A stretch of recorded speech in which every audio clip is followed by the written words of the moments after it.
So once again, I've got my offset parent matrix script here, and I'm going to start by setting up all of the controls I think I'm going to need for one of the feet. I'll do the left foot first, and I'm going to start with a box curve for the foot. So this will be my left foot control. Then the next thing I'm going to worry about is the toe pivot. So I'll make a circle, and we'll call this the left toe pivot control. I'd also like to make a toe wiggle, and I always like a double arrow as the toe wiggle because a double arrow looks like something that would move up and down. So we'll call that left toe wiggle control. And I already know that this arrow is way too big, so I'm going to make it a lot smaller. And then I will freeze my transformations. It's all nice and clean.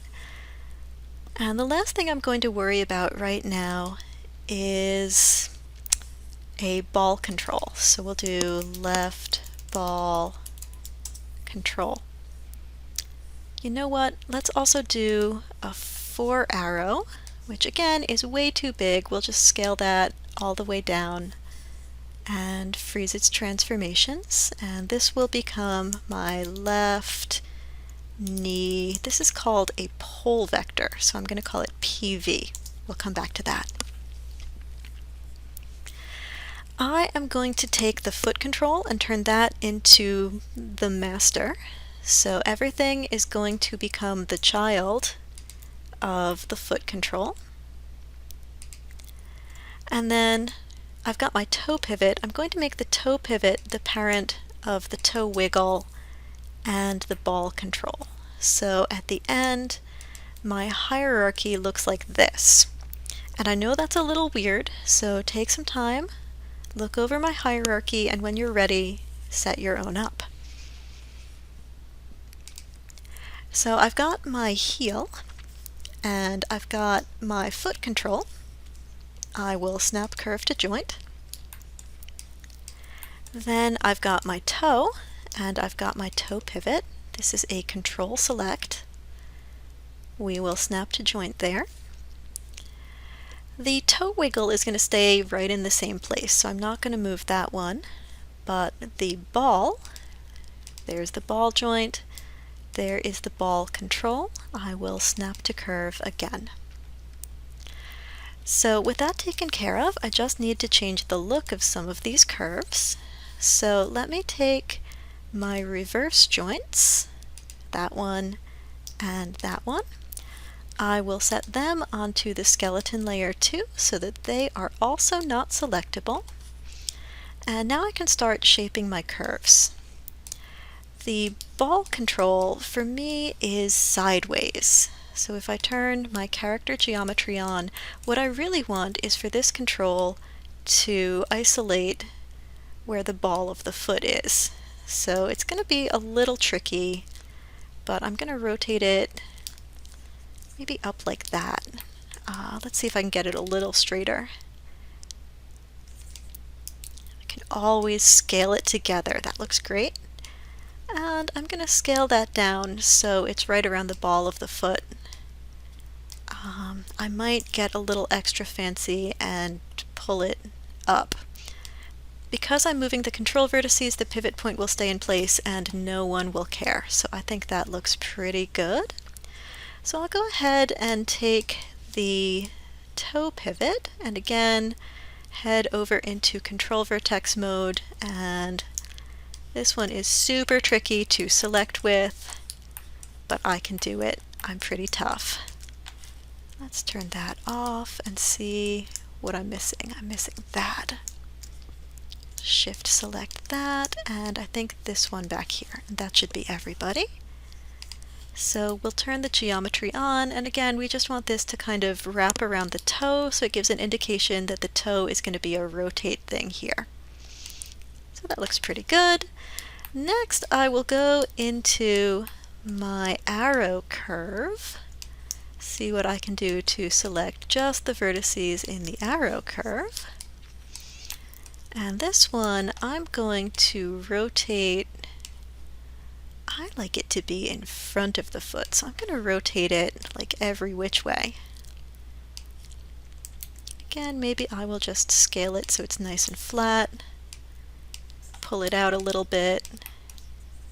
Pull it up a little bit, scale it down because you don't need a really big toe wiggle control. And I think that looks pretty okay, so I'll leave it there. Then the last one is this box that I've got back behind the foot.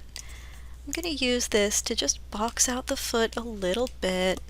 So maybe I will take this and move it up onto the floor, pull it forwards, really get that foot shaped out as quickly as I possibly can. I'm going to pull these in a little bit, maybe pull these in a little bit, and now I've got a box that's shaped sort of like a foot, which is all I really want it to be. So that should be everything I need except for this heel control. I guess I can take it, and you know what, I am just going to turn off my geometry, snap it up so that it is sitting at the knee, and I know that this puts a lot of information into my translate channels, which ideally I would be avoiding. But the knee control doesn't have to be super fancy, so I'm going to rotate it just a smidge and just pull it a little bit forward so that it's in front of the knee.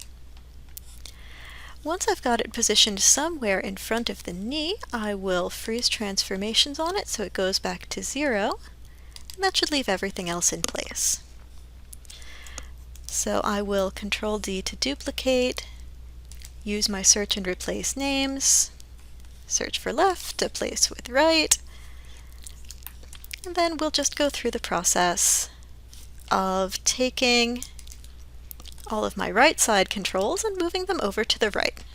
So the right reverse heel to the right foot control, and everything should pretty much snap into place there, but just in case we'll go through and take the right reverse toe and snap the toe pivot to it, the reverse ball and snap the ball to it.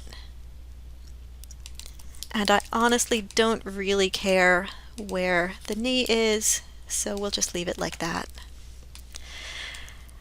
So at this point I will pause again, take your time, get these controls set up so that they look nice, keep your geometry turned on and your skeleton turned off, and just see what you can do to make sure that the controls are easy to see and easy for your animator to access. Try to set up your hierarchy just like mine, and when you're done, move on to the next video and we will put the foot controls to good use.